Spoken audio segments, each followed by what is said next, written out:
There's a new app has launched which helps single people find someone to raise a child with in a co-parenting style arrangement. I have to say, at the moment, excuse me, this matchmaking agency is for quite high earners because it's £10,000 for this service. But basically the aim is to introduce single people who maybe really want children but haven't found a partner for life or somebody they want to be with and raise a child with, but desperately want a child. And they're saying, why not just co-parent with somebody? You don't have to have a romantic relationship with them. What do you think, Chiz? No? No. No? No. Wouldn't do? You could, I mean, you know what, right? You could meet somebody on there and they could be a paedophile or a serial killer or an Arsenal supporter, you know. They say that they do vet them. They do vet them to a certain degree, obviously, and they do have to be high earners because obviously the fee is very high. Yeah, but I mean, but in principle, you know, just to... I mean, you know, I think it's dangerous, quite frankly. But imagine it. Do you want children? I don't personally. You don't? No, I love children. I'd love to adopt, but actually carrying a child. Oh, so Have you never really had, wanted to. have you never had that feeling? No. No. Well, it's so unusual, that, isn't it? Well, I'd love to hear about that because we're also programmed that that's what we've all got to do. Yeah. And why but do you say you'll adopt? You say you'd like a child? Yeah, not a baby because I'm not great with babies. Okay. But children, yeah, I'd love to because I do love kids. I've got 5 nieces. You know, my mum's got a nursery. I adore children. Do you see yourself as a mother, but not necessarily carrying a baby? Yeah. I think I blame my mum because she used to show us. She was a midwife and she used to show us women giving birth videos. That'll have done it. From what age? She scarred me. Yeah. Seriously, I bet that has. Yeah, because I've never met anybody who's given me a fantastic story of their childbirth. All I hear is pain, and I don't do very well. I don't do very well with even an injection.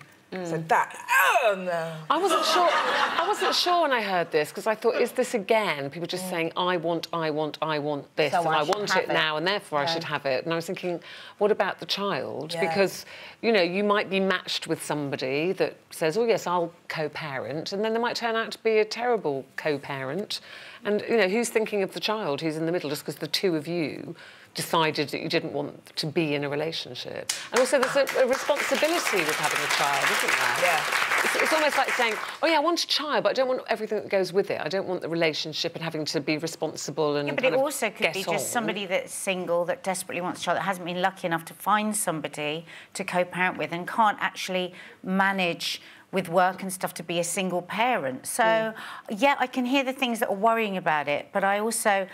having 2 children and feeling really blessed about that, when I go back to when I was 38 and I was starting to think, what if I don't have children? I think I would have done almost anything to have had a child, so I get it. Would you have adopted if you couldn't have had children? Probably, yeah, that was definitely up for discussion. The IVF route was obviously there, and, you know, that's the thing, it's very easy to talk now in a position of having had a child and I conceived naturally and I was very, very lucky.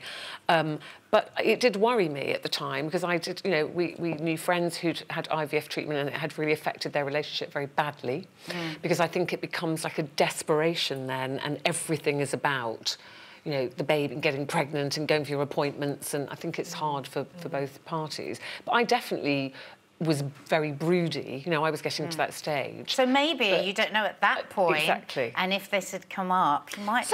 But do they? So is it artificial insemination? Or is it 2 strangers meet and? It doesn't go into... I mean, do they go out for dinner first? It says here they can make their own arrangements how they do that. It says maybe over... You know, it could become romantic. So it's a one-night stand, basically, that you're paying 10 grand. For 10 grand, yeah. But you never know. I suppose if they're matching, it's a lot of money. It could be a situation where they're matching people and that they could I just think the legal side of it down the line as well must be massive, because what all of a sudden, if you don't agree with how you're co-parenting this child, or one of you wants to emigrate, or... But that happens in divorce. That happens in divorce all the time. But I imagine you'd have to... There must be agreements that you would have to sign if you're co-parenting, wouldn't you? I don't see the think of difference. this child in the middle, where there are two adults can go, well, I want this and I want that, but I don't want But this Ruth, and I what's do the want that. difference of And there's that? this child in the middle going, OK, who cares about what I want? But what's the difference of that and divorced parents all the way right Because across the world? I don't think the out. couple set out to go, well, do you know what, I'll marry him, we'll have a child and we'll get divorced. I think people get married and hopefully it's forever. Yeah, and, you know, a lot of but times no one sets out actually selfishly to go, No, we're going to do this and then get divorced. But maybe that's part of the problem, is that when people fall in love and they have a baby and they have all the perfect idea of how it's going to work out, and then it gets very contentious when they split up, maybe if you're starting out with having to have the plan Proper of how it's going to work yeah. with a proper agreement, it could actually be more efficient than certainly what I've seen with my stepchildren. Should a child be brought up that way? That's not how children should be brought up, surely. With, but then that's only if you believe in that, you know, kind of mum, dad, 2.2 children. I mean, there are very different ways of parenting now, aren't there?